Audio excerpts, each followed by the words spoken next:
YouTube channel पर सभी का हार्दिक स्वागत। प्यारे विद्यार्थियों, आज अपन अध्ययन करेंगे कक्षा 12 की हिंदी साहित्य के सरयू पुस्तक का पाठ नंबर 12 गुल्ली डंडा कहानी के प्रश्नोत्तर। बार बार विद्यार्थियों की ये मांग रहती है कि सर पाठ के प्रश्नोत्तर करवाया जाए, तो गुल्ली डंडा कहानी जो मुंशी प्रेमचंद की कहानी है, इस कहानी के पाठ्य पुस्तक के प्रश्नोत्तर करवाएंगे। इसके अलावा भी जो महत्वपूर्ण प्रश्नोत्तर हैं वो भी करवाएंगे। तो पहला प्रश्न, गुल्ली डंडा कहानी में कथानायक विलायती खेलों का सबसे बड़ा ऐब क्या मानते हैं? महंगा होना, ख सस्ता होना, ग चोट का डर होना, घ अधिक समय लगना। तो इसका उत्तर होगा विलायती खेल का है महंगा होना। क्या होगा? विलायती खेलों का महंगा होना। दूसरा प्रश्न है, कहानी में कथानायक और उसका मित्र गुल्ली डंडा खेलने कहाँ गए? रेलवे स्टेशन, पाठशाला, भीमताल, अस्पताल। उत्तर है इसका भीमताल। कहाँ पर गए? भीमताल पर गए।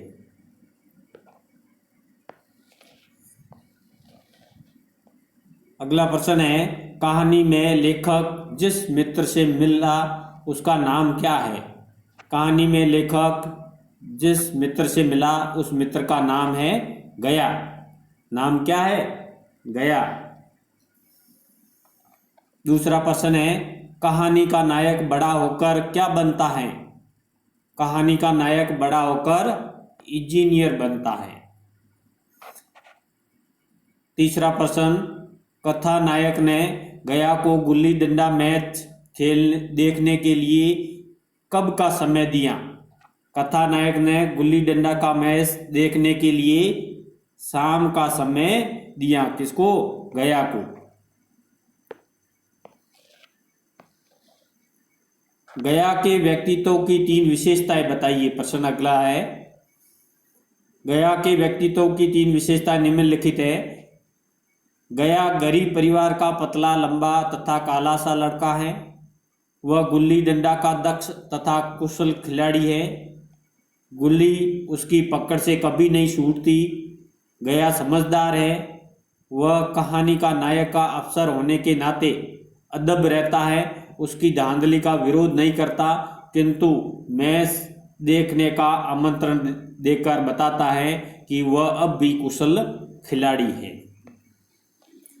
अगला प्रश्न, कथानायक को गुल्ली डंडा खेलों का राजा क्यों लगता है?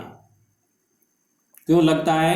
क्योंकि गुल्ली डंडा नामक खेल के सामान महंगे नहीं हैं। किसी पेड़ की टहनी काटकर गुल्ली तथा डंडा बनाए जा सकते हैं। उसके लिए लॉन, कोर्ट, नेट, थापी आदि की जरूरत नहीं रहती है। खिलाड़ियों की बड़ी टीम की जरूरत नहीं होती है। 2 खिलाड़ी हो तो भी गुल्ली डंडा आसानी से खेला जा सकता है। इतनी खूबियों के कारण लेखक को गुल्ली डंडा खेलों का राजा लगता है। अगला प्रश्न, खेल में पदने से बचने के लिए कथानायक क्या चालें चलता है?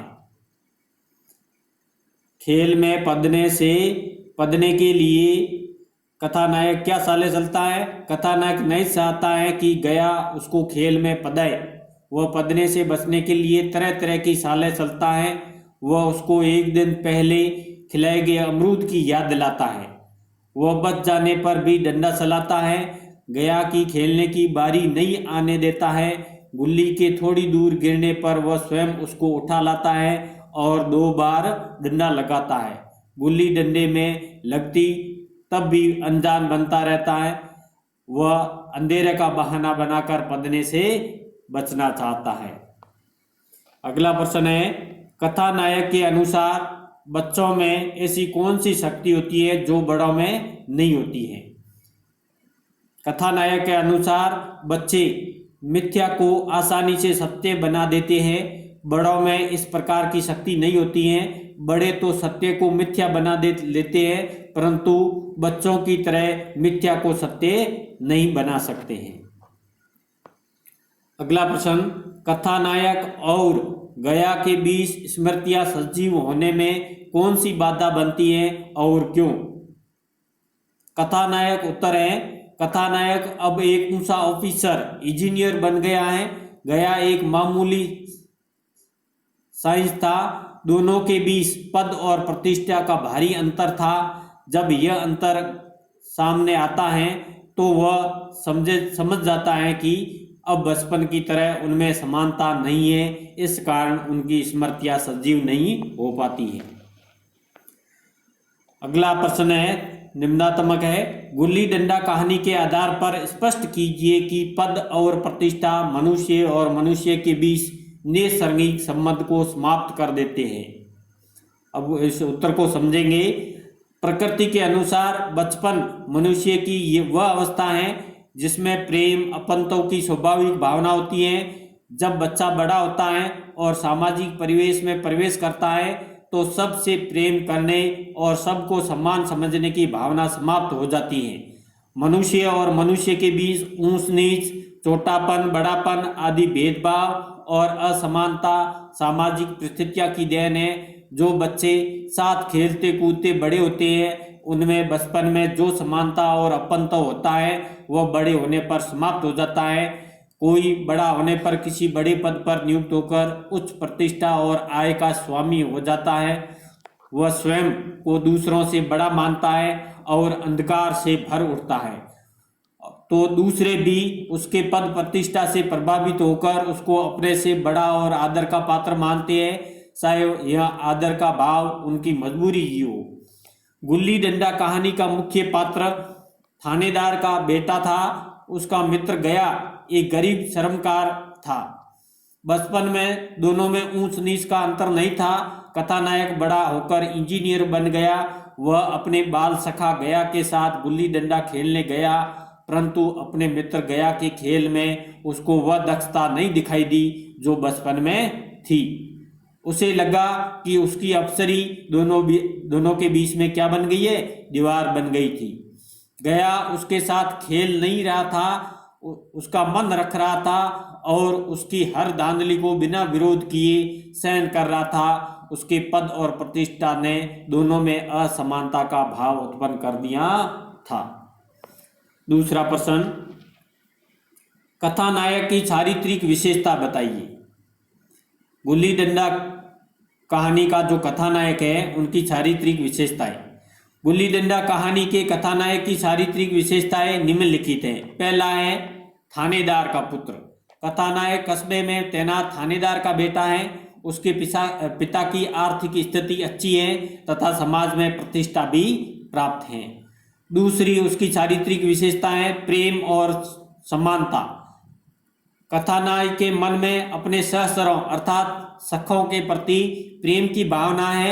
वह सभी को समान समझता है तथा मिलजुल कर उनके साथ रहता है और खेलता है। अपनी सामाजिक तथा आर्थिक स्थिति के कारण वह स्वयं को ऊंचा और दूसरों को नीचा नहीं समझता है। तीसरी चारित्रिक विशेषता है गुल्ली डंडा का खिलाड़ी। वह गुल्ली डंडा खेलने का शौकीन है। अपने साथी लड़कों के साथ वह सवेरे से ही खेलने निकलने पड़ता है। वह खेल में इतना मस्त रहता है, खाने नहाने की भी सूध नहीं रहती। उसके घर पर उसकी प्रतीक्षा होती रहती है। अगली चारित्रिक विशेषता है कथानायक की पढ़ाई में प्रवीण। पढ़ाई में भी होशियार है। वह पढ़ने लिखने में प्रवीण है। बड़ा होकर वह इंजीनियर बनता है तथा जिले के अधिकारी पद पर नियुक्त होता है। बाल मित्रों तथा क्रीड़ा भूमि की स्मृति उनकी चारित्रिक विशेषता का अगला बिंदु आता है। वह अपने बाल मित्रों तथा बचपन से संबंधित स्थलों की याद से व्याकुल है। जिले के दौरे पर आने के समय वह सड़ी उठाकर पुराने स्थलों को देखने निकलता है और पूछताछ कर अपने बाल सखा गया को तलाश लेता है। वह उस भूमि से लिपटकर मिलना चाहता है। अगली उनकी चारित्रिक विशेषता है नई जगह देखने को उत्सुक। उसके पिता का तबादला बड़े शहर में हो जाता है। यह जानकर वह खुश होता है। अपने मित्रों से बिछुड़ने की चिंता छोड़कर वह नए स्थान देखने में उत्सुक है। वह उस स्थान के बारे में अपने साथियों से डींग हाँकता है। उसके सहचर अर्थात साथी उसके सौभाग्य पर उसे ईर्ष्या करते हैं। अब अतिरिक्त महत्वपूर्ण प्रश्नोत्तर। लेखक ने गुल्ली डंडा को माना है सब खेलों का राजा, एक लोकप्रिय खेल, ग्रामीण खेल, स्वास्थ्य के लिए हितकर खेल। तो गुल्ली डंडा को सब खेलों का राजा माना है। क्या माना है? सब खेलों का राजा है। गया गुल्ली पर इस तरह लपकता था जैसे बंदर फलों पर लपकता है, जैसे शेर शिकार पर लपकता है, जैसे छिपकली कीड़ों पर लपकती है, जैसे वकील मुंह वकील पर लपकता है, जैसे छिपकली कीड़ों पर लपकती है। अगला प्रश्न, लॉन, कोर्ट, नेट, थापी की जरूरत किस खेल में नहीं होती है? Cricket, volleyball, badminton, gulli danda. गुल्ली डंडे के खेल में इन किसी की जरूरत नहीं होती है। मतई, मोहन, दुर्गा, गया, कृष्णा में से कथानायक का सहसर नहीं था। सहसर अर्थात उनका साथी या सखा नहीं था। कौन नहीं था? मतई था उसका, मोहन उसका सखा था, दुर्गा भी उसका साथी था, कृष्णा उसका सहसर या साथी नहीं था। कथानायक अपने तथा गया के बीच दीवार मानता है। अपनी ऊंची पढ़ाई को, अपने प्रतिष्ठित परिवार को, अपनी अफसरी को, अपनी अच्छी आमदनी को। तो कथानायक अपने और गया के बीच दीवार किसको मानता है? अपनी अफसरी को। गुल्ली डंडा खेल से संबंधित शब्द है गुच्ची, पाला, लॉन, नेट। गुल्ली डंडा खेल से संबंधित शब्द है गुच्ची। अगला प्रश्न है, गया और कथानक भीमताल तक गए थे पैदल, मोटर में बैठकर, घोड़े पर बैठकर, साइकिल पर बैठकर। मोटर में बैठकर। प्रेमचंद द्वारा लिखी हुई पहली कहानी कौन सी है?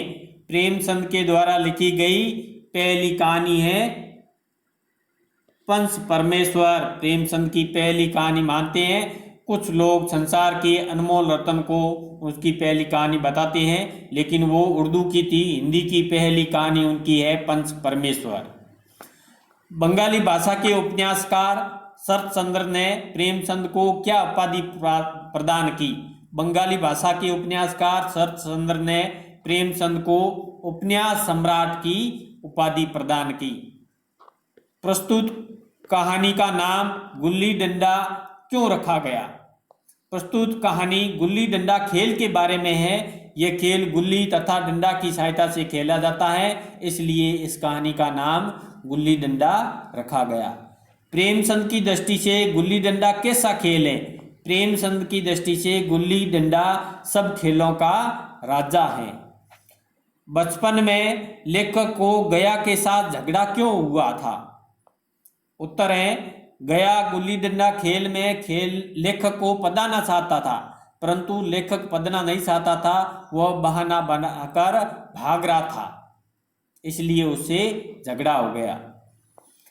मैं समझता था न्याय मेरी ओर है, लेखक ऐसा क्यों समझता है? उत्तर है, लेखक ने एक दिन पहले गया को अमरूद खिलाया था। लेखक समझता था कि अमरूद खाकर गया को दाव मांगने का हक नहीं था, इसलिए वो कहता है कि लेखक समझता है कि न्याय मेरी ओर है। लेखक के पिता कौन थे? लेखक के पिता थानेदार थे। इंजीनियर बनने के बाद कस्बे में आने पर लेखक किसके लिए व्याकुल था? इंजीनियर बनने के बाद कस्बे में आने पर लेखक बचपन के क्रीड़ा स्थलों को देखने के लिए व्याकुल था। गया झेप क्यों रहा था? उत्तर है, लेखक ने गया के सामने गुल्ली डंडा खेलने का प्रस्ताव रखा। अपना तथा लेखक की पद प्रतिष्ठा के अंतर के कारण गया उस प्रस्ताव को करने में झेप रहा था। अगला प्रश्न, लेखक के साथ गुल्ली डंडा खेलते समय गया ने असंतोष प्रकट क्यों नहीं किया? गया खेल नहीं रहा था। उत्तर है, गया खेल नहीं रहा था, वह लेखक को क्या कर रहा था? खेला रहा था। अंततः उसको बेईमानी करता देखकर भी असंतोष प्रकट नहीं कर रहा था। अगला प्रश्न है, मैं खेल में न था कहने का क्या तात्पर्य है? उत्तर है, मैं खेल में न था कहने का तात्पर्य लेखक खेल नहीं रहा था, वह खेल देख रहा था। गया की दया के योग्य कौन है तथा क्यों? उत्तर, लेखक गया की दया के योग्य है। गया उसको बराबर का खिलाड़ी नहीं मानता, उस पर दया दिखाकर उसको जिताना चाहता है। अगला प्रश्न, कहानी का शीर्षक गुल्ली डंडा क्यों रखा गया? उत्तर है, गुल्ली डंडा नामक खेल में गुल्ली तथा डंडा का होना आवश्यक है। इन दो चीजों के बिना यह खेल नहीं खेला जा सकता है। इस कहानी में लेखक के साथ गया द्वारा गुल्ली डंडा खेले जाने का वर्णन है। विषय का केंद्र गुल्ली और डंडा ही है, अतः शीर्षक सर्वथा उपयुक्त है। अगला प्रश्न है, गुल्ली डंडा कहानी की विषय वस्तु क्या है? लेखक, उत्तर है, लेखक तथा गया द्वारा खेला गया गुल्ली डंडा का खेल इस कहानी का विषय है।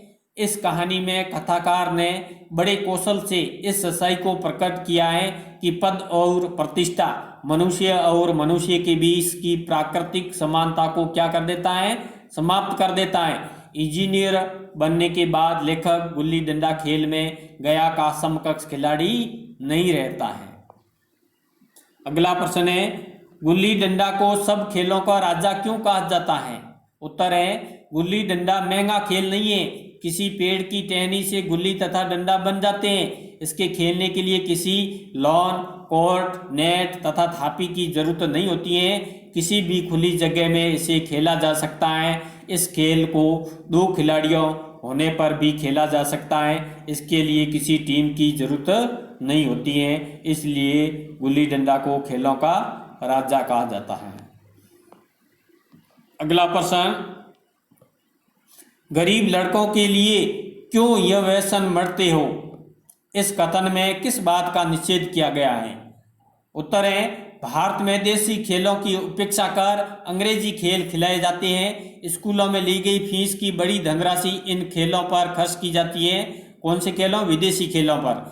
देसी खेल सस्ते हैं, अंग्रेजी खेल धनवान लोगों के लिए है। भारतीय गरीब है, उनको अंग्रेजी खेल खिलाना अनुचित है। गरीब भारतीय विद्यार्थियों को अंग्रेजी खेल खिलाने का लेखक ने निषेध किया है। अगला प्रश्न, गुल्ली डंडा खेल के विरुद्ध क्या आरोप लगाया जाता है? लेखक ने इसका क्या उत्तर दिया है? उत्तर है, आरोप लगाया जाता है कि गुल्ली से आंख फूटने का खतरा होता है। लेखक मानता है कि चोट फेंट का डर तो हर खेल में रहता है। क्रिकेट के खेल से टांग टूटने, माथा फूटने तथा तिल्ली फट जाने का डर रहता है। इसी कारण गुल्ली डंडा न खेलना ठीक नहीं है। अगला प्रश्न है, लेखक के साथ गुल्ली डंडा खेलने वाले गया की क्या विशेषता है? उत्तर, गया दक्ष तथा चतुर खिलाड़ी है। वह लेखक से 2-3 साल बड़ा है। वह दुबला पतला तथा लंबा है। उसकी उंगलियां बंदरों के समान पतली तथा लंबी है। उसमें बंदरों जैसी सफलता है। गुल्ली पर तेजी से लपकता है। गुल्ली उसकी पकड़ से नहीं बचती। खेल में सब उसको अपना साथी बनाना पसंद करते हैं। अगला प्रश्न, आप गुल्ली डंडा खेल से संबंधित किन शब्दों से परिचित हैं? नामों लेकर के किन्हीं दो के बारे में बताइए। उत्तर है, गुल्ली डंडा के खेल में डंडा, गुल्ली, गुच्ची, पदना, पदाना, दाव देना, दाव लेना, टोड लगाना, हुच जाना इत्यादि शब्दों का प्रयोग होता है। गुच्ची भूमि पर डंडे की सहायता से बनाई गई वह खंदक या दरार होती है जिस पर गुल्ली रखकर डंडे से उछाली जाती है। हुच जाने का अर्थ है खिलाड़ी का खेल से बाहर होना। जब गुल्ली गुच्ची पर रखे डंडे से टकराती है तो खिलाड़ी अपनी बारी से हट जाता है। अगला प्रश्न, यह सरासर अन्याय था। लेखक की दृष्टि से अन्याय क्या था? क्या आप भी ऐसा मानते हैं? उत्तर है, लेखक गया का दाव दिए बिना ही जाना चाहता था। वह तरह तरह की चालें चल रहा था, परंतु गया उसका पीछा नहीं छोड़ रहा था। एक दिन पहले उसने गया को अमरूद खिलाया। लेखक की दृष्टि से अमरूद खाने के बाद भी दाव लेने की जिद करने गया का अन्याय था। रिश्वत देकर तो लोग खून के आरोप से भी बच जाते हैं। लेखक का अमरूद खाकर को उससे दाव लेने का हक नहीं था। अमरूद देने का लालच देकर लेखक की दाव देने से बचने की एक चाल थी। वास्तव में इसका संबंध न्याय अन्याय से नहीं था। मैं तो इसको गया का अन्यायपूर्ण कार्य मानता हूँ। अगला प्रश्न, उसने मेरी पीठ पर डंडा जमा दिया। किसने किसकी पीठ पर डंडा मारा? इसको क्या परिणाम हुआ? गया ने लेखक से अपना दाव लेना चाहा। लेखक के राजी न होने पर झगड़ा होने लगा तथा गया ने लेखक की पीठ पर डंडा जमा दिया। परिणाम यह हुआ कि लेखक रोने लगा। यह देखकर गया घबरा कर भागा। अब लेखक को भी अवसर मिला। उसने अपनी आंखें पोंछी तथा डंडे की चोट भूलकर हंसते हुए अपने घर जा पहुंचा। उसे गया को दाव देने से छुटकारा मिल गया। अगला प्रश्न, लेखक के पिता का तबादला होने पर उन पर, उनकी पत्नी पर तथा लेखक पर क्या प्रभाव पड़ा? लेखक के पिता थानेदार थे तथा कस्बे में तैनात थे। यह अच्छी आमदनी वाली जगह थी। अंततः वह दुखी थे। वहाँ चीजें सस्ती थी तथा मोहल्ले की स्त्रियों से घरेलूपन हो गया था। अंततः उनकी पत्नी भी दुखी थी। लेखक प्रसन्न था। उसको नई दुनिया देखने की खुशी में अपने साथियों से बिछुड़ने का भी गम नहीं था। अगला प्रश्न, बच्चों में मिथ्या को सत्य बना लेने की शक्ति है। लेखक तथा उसके बच्चे के साथियों के व्यवहार के आधार पर इस कथन पर टिप्पणी लिखिए।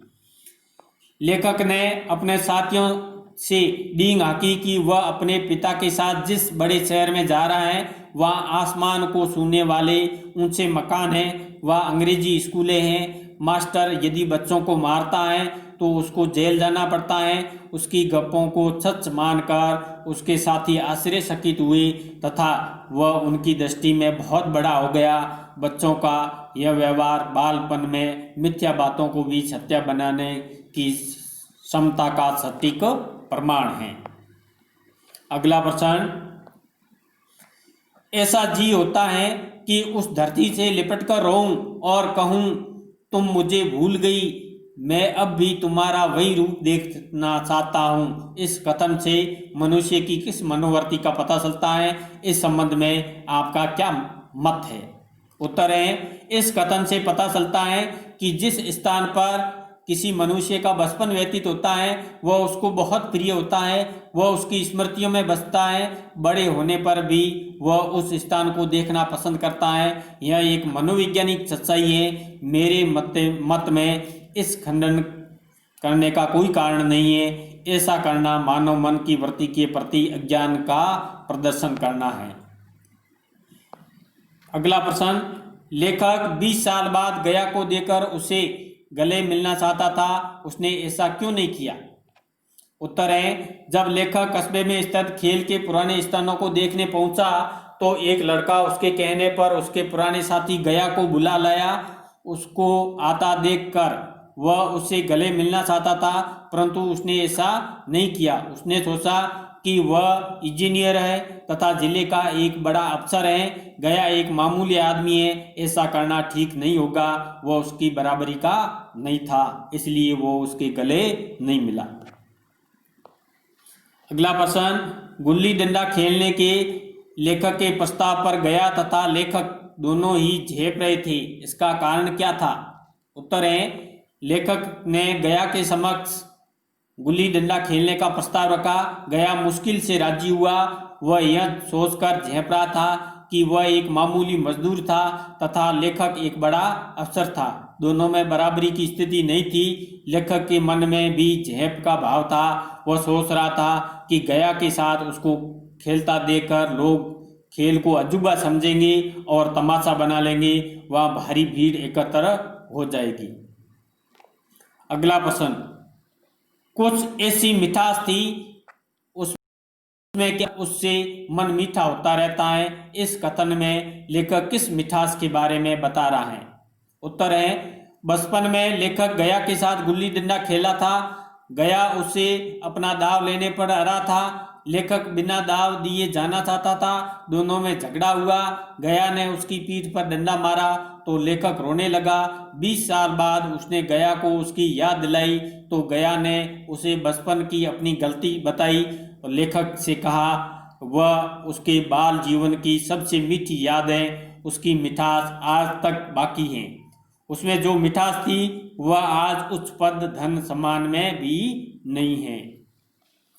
अगला प्रश्न, लेकिन आज गुल्ली को उससे वह प्रेम नहीं रहा, कथन का क्या आशय है, स्पष्ट कीजिए। गुल्ली डंडा खेलने में गया दक्ष था। गुल्ली को लपकने में उसका कोई मुकाबला नहीं था। वह उसकी पकड़ से नहीं बचती थी। गुल्ली आकर सीधे उसकी हथेलियों में समा जाती थी। 20 साल बाद लेखक ने उसके साथ खेलने का समय देखा कि गया अपना वह गुण खो चुका था। वह गुल्ली को लपक नहीं पा रहा था। गुल्ली उसके इधर उधर से निकल रही थी।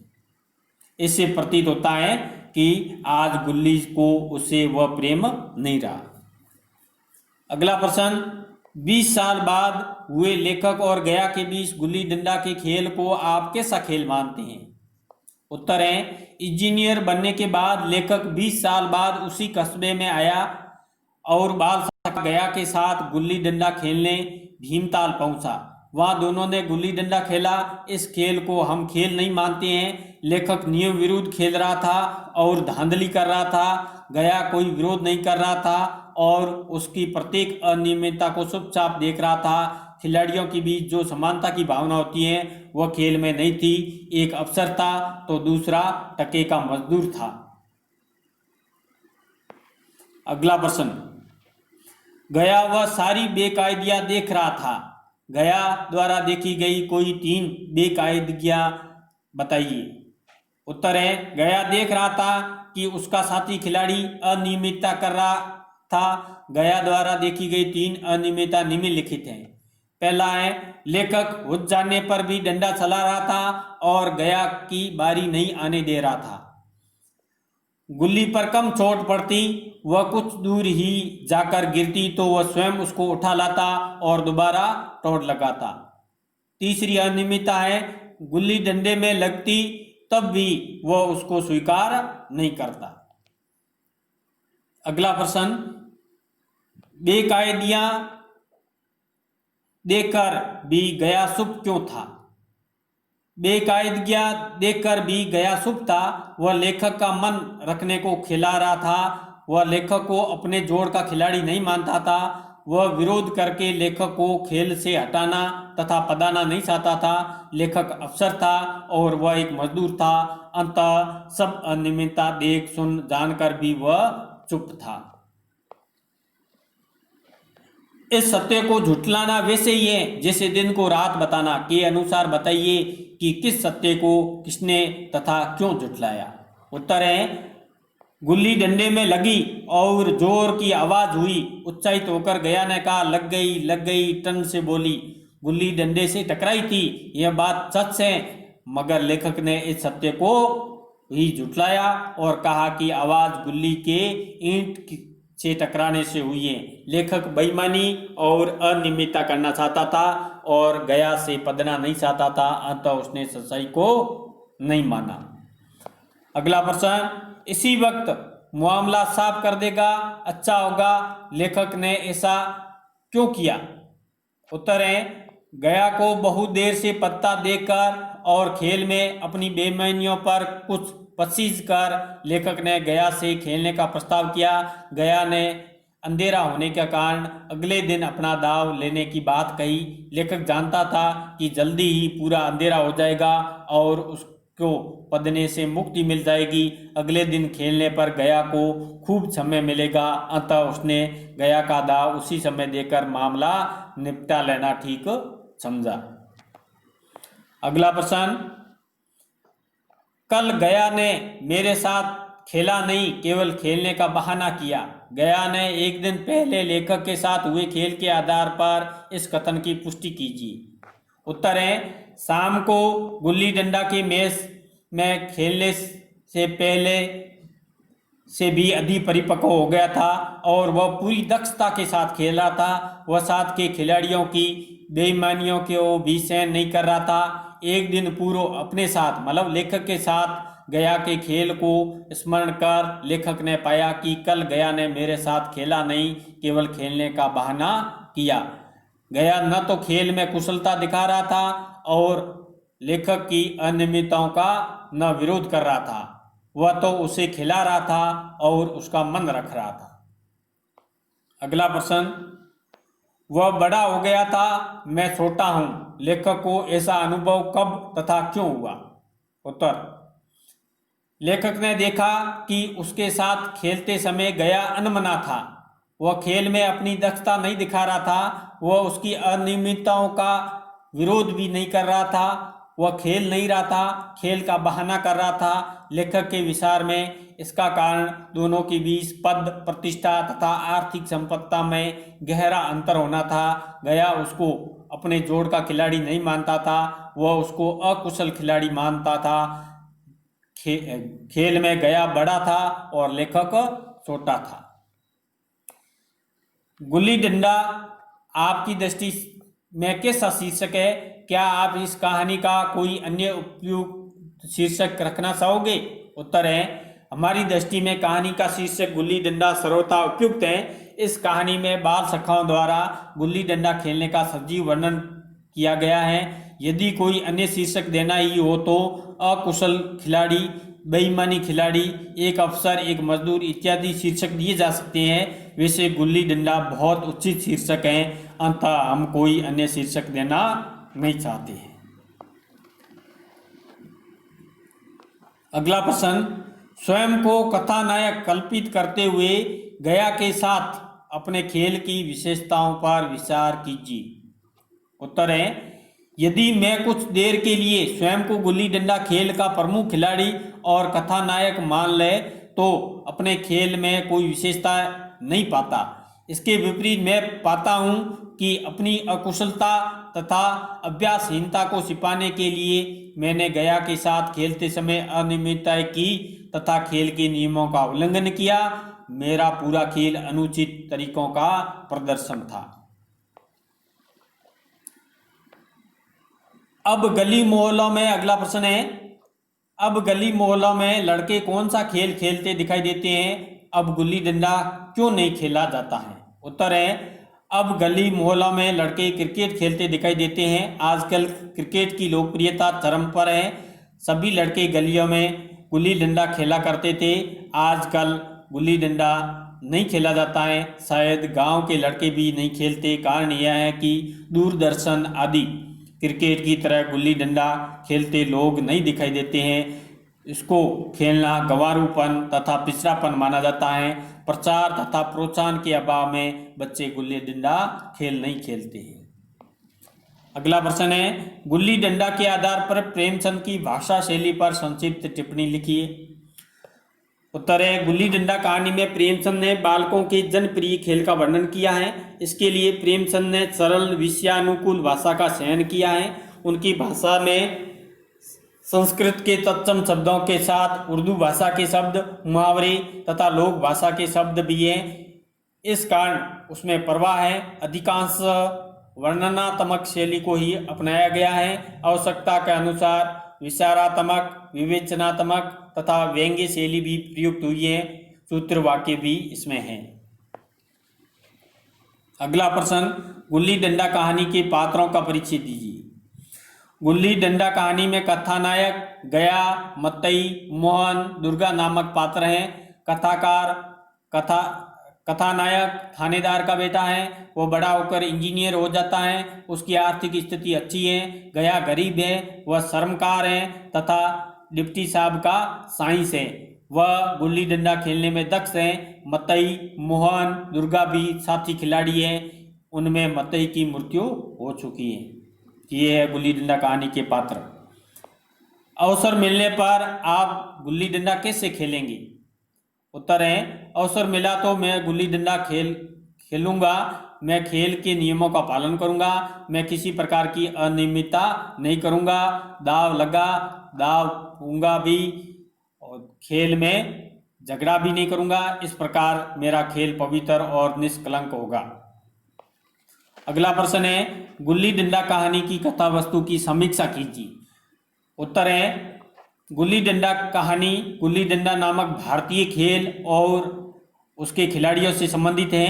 कहानी का आरंभ गुल्ली डंडा को खेलों का राजा बताकर उसकी विशेषताओं के वर्णन के साथ होता है।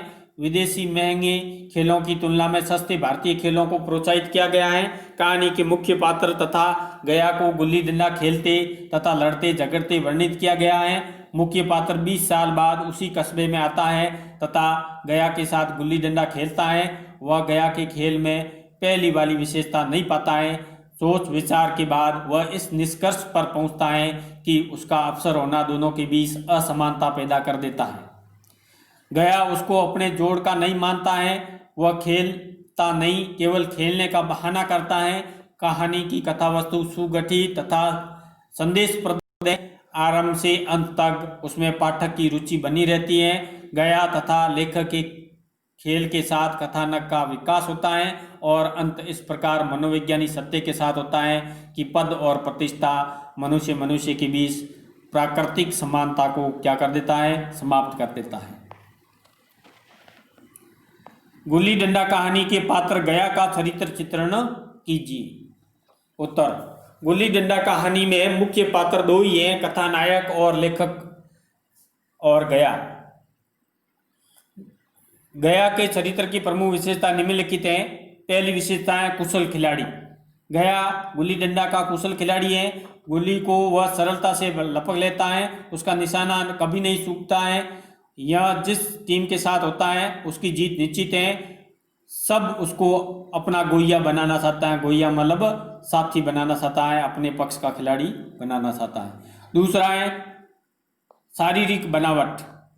गया दुबला पतला लंबा है। उसके हाथ की उंगलियां बंदरों की तरह लंबी है। उसका रंग काला है, वह फुर्तीला है। तीसरी चारित्रिक विशेषता है आर्थिक स्थिति। गया गरीब चरमकार है। उसकी आर्थिक दशा अच्छी नहीं है। वह बड़ा होकर डिप्टी साहब के यहाँ साइंस बन जाता है। अगली विशेषता है समझदार। गया समझदार है। वह समाज में पद और प्रतिष्ठा का महत्व समझता है। लेखक जब अफसर बनकर लौटता है तो वह उसके साथ अदब का व्यवहार करता है। वह उसके कहने पर खेलता है, परंतु दोनों के बीच का अंतर नहीं भुला पाता है। वह खेलने को दिखावा करता है। डंडा मारने की घटना याद दिलाने पर वह उसको बचपना कहकर भुलाने के लिए कहता है। यह है गया की चारित्रिक विशेषताएं। अब अगला प्रश्न है, गुल्ली डंडा की संवाद योजना पर संक्षेप में विचार व्यक्त कीजिए। गुल्ली डंडा कहानी के संवाद नाटकीय और सुटीले हैं।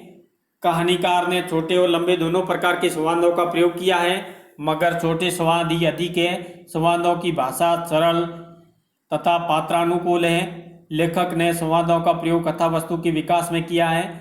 पात्रों की चरित्रगत विशेषताओं के प्रकाशन में भी गुल्ली डंडा के संवाद सहायक है। इसके उदाहरण है, गया ने झुककर सलाम किया। हाँ मालिक, भला पहचानूंगा क्यों नहीं। आप मजे में रहे? बहुत मजे में। तुम अपनी कहो। डिप्टी साहब का साइंस हूँ। मतई मोहन दुर्गा सब कहाँ है, कुछ खबर है? मतई तो मर गया है। मोहन दोनों डाकिए हो गए हैं। आप? मैं तो जिले का इंजीनियर हूँ। सरकार तो पहले ही बहुत जहीन थे। अब कभी गुल्ली डंडा खेलते हो? इस उदाहरण से कथानायक और गया के सामाजिक आर्थिक शैक्षिक अंतर का प्रकाश पड़ता है। यह भी पता चलता है कि कथानायक गया के साथ गुल्ली डंडा खेलना चाहता है। इस प्रकार कहानी के अन्य संवाद भी उद्देश्यपूर्ण है। अब अगला प्रश्न है, गुल्ली डंडा कहानी में क्या संदेश दिया गया है? यहाँ गुल्ली डंडा कहानी में किस मनोवैज्ञानिक सत्य का उद्घाटन किया गया है, अथवा तब मैं उसका समकक्ष था, इसमें कोई भेद न था। यह पद पाकर अब मैं केवल उसकी दया के योग्य हूँ। लेखक के इस कथन का क्या आशय है? वह छोटा या गया बड़ा कैसे हो गया? ये अथवा में प्रश्न है 3। इसका उत्तर है 20 वर्ष बाद अफसर बनकर जब लेखक कस्बे में लौटा और अपने बचपन के साथी गया के साथ गुल्ली डंडा खेला तो उसको लगा कि गया में खेलने की पहले जैसी कुशलता नहीं है। वह न गुल्ली को लपक पा रहा है, न टॉर्च लगा पा रहा है, न गलत खेल का विरोध कर रहा है। इसके अगले दिन गया के बुलावे पर उसने गुल्ली डंडा का मैच देखा। उसने उसके खेल में पहले से ही ज़्यादा परिपक्वता पाई। यह देखकर उसने सोचा, कल गया खेल नहीं रहा था, उसको खिला रहा था। वो उसको अपने बराबर का खिलाड़ी नहीं मान रहा था। वो उसको मन रखने के लिए उस पर दया करके उसके साथ खेलने का नाटक कर रहा था। लेखक उसकी दृष्टि में छोटा हो गया है और गया बड़ा। कहानीकार ने गुल्ली डंडा कहानी में इस मनोवैज्ञानिक सत्य का उद्घाटन किया है कि बचपन के समान अवस्था वाले साथियों में बड़े होने पर पद, प्रतिष्ठा, आर्थिक स्थिति आदि असमान होने पर बचपन जैसी समानता नहीं रहती है, उनके आपसी व्यवहार में असमानता आ जाती है। लेखक अफसर और गया मजदूर है, यह अंतर उनके खेल में बाधक बनता है। गुल्ली डंडा कहानी का संदेश यही है कि पद, सामाजिक और आर्थिक अंतर आदि होने के कारण मनुष्य के बीच नैसर्गिक अर्थात प्राकृतिक समानता समाप्त हो जाती है। उनका आपसी व्यवहार भी पहले जैसा नहीं रहता है, उसमें दिखावा और अंतर आ जाता है। ऐसा होना स्वाभाविक है। बाह्य प्रभाव के कारण प्राकृतिक आचरण मानव नष्ट हो जाता है और बनावटी सभ्य आचरण का जन्म होता है। अगला प्रश्न है, गुल्ली डंडा लेखक की दृष्टि से कैसा खेल है, उसके बारे में लेखक की स्मृतियों का उल्लेख करते हुए बताइए कि आपको यह खेल कैसा लगता है। उत्तर है, गुल्ली डंडा खेल लेखक की दृष्टि से एक अच्छा भारतीय खेल है। यह सस्ता है, पेड़ से टहनी काटकर गुल्ली और डंडा बना लिए जाते हैं। केवल 2 लोग हो तब भी यह खेला जा सकता है। गुल्ली डंडा खेलों का राजा है। अंग्रेजी खेल महंगे होने के कारण निर्धन भारतीयों के अनुकूल नहीं है। बस लेखक सवेरा होते ही साथियों के साथ निकल जाता था। वे पेड़ की टहनियाँ लेकर गुल्ली और डंडा बनाते थे तथा खेलने में मस्त हो जाते थे। उनको समय का पता ही नहीं चलता था। नहाने खाने की सूध भी नहीं रहती थी। उधर उसके आने के इंतजार में पिताजी बैठे होते थे, रोटियां सामने रखी होती थी, वह नाराज हो रहे होते थे। माँ बार बार दरवाजे पर आकर उनका आना देखती रहती थी। घर वाले सोचते थे इस लड़के का भविष्य तो खराब हो गया है, परंतु वह गुल्ली डंडा खेल में सब कुछ भूल देता है। मेरे विचार से गुल्ली डंडा एक सस्ता भारतीय खेल है, उसको प्रोत्साहन देने की आवश्यकता है। विदेशी खेलों की तुलना में भारतीय खेल खिलाना देश की आर्थिक स्थिति के अनुकूल है, सांस्कृतिक और राष्ट्रीय एकता को भी बढ़ावा देता है।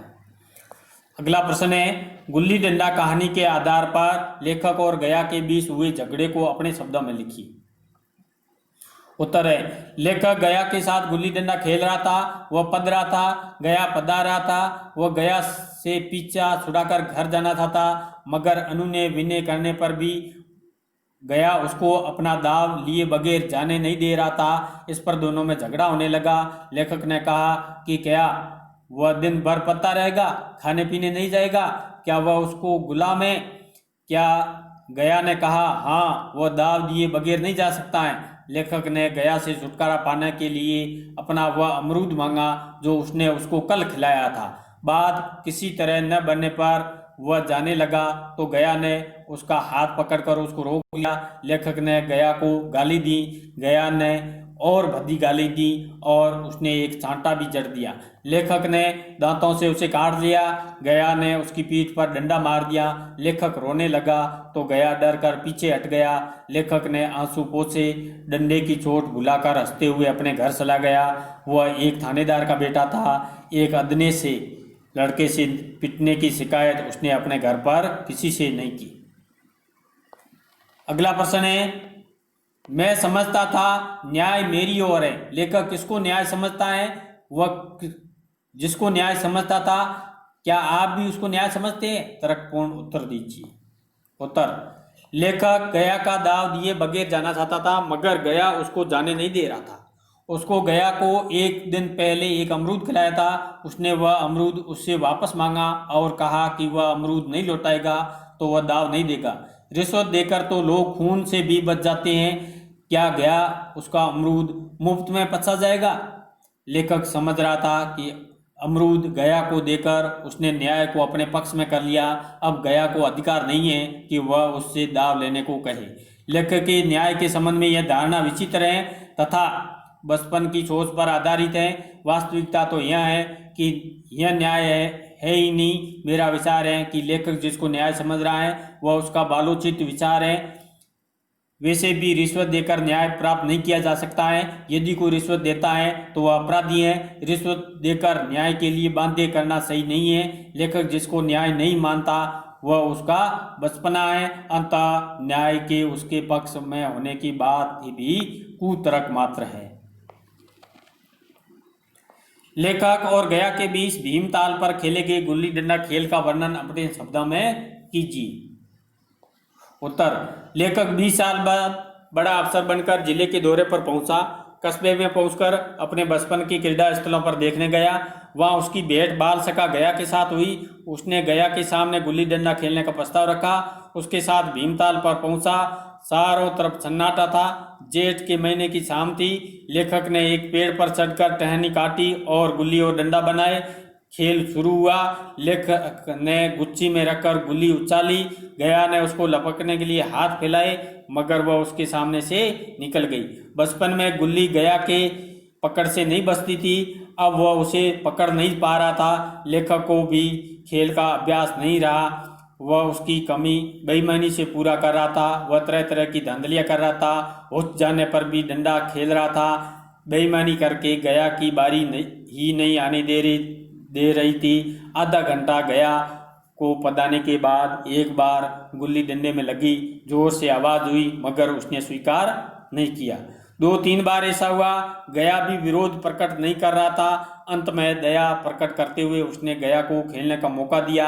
गया 1 मिनट में ही उठ गया। तब तक अंधेरा हो चुका था। वे मोटर में बैठे और दीपक जलने तक अपने पड़ाव पर पहुंच गए। अगला प्रश्न है, प्रेमचंद की कहानी कला की विशेषता लिखी। उत्तर है, प्रेमचंद पहले उर्दू में लिखते थे, बाद में हिंदी में लिखने लगे। उनकी लगभग 300 कहानियां मानसरोवर के 8 भागों में संग्रहित है।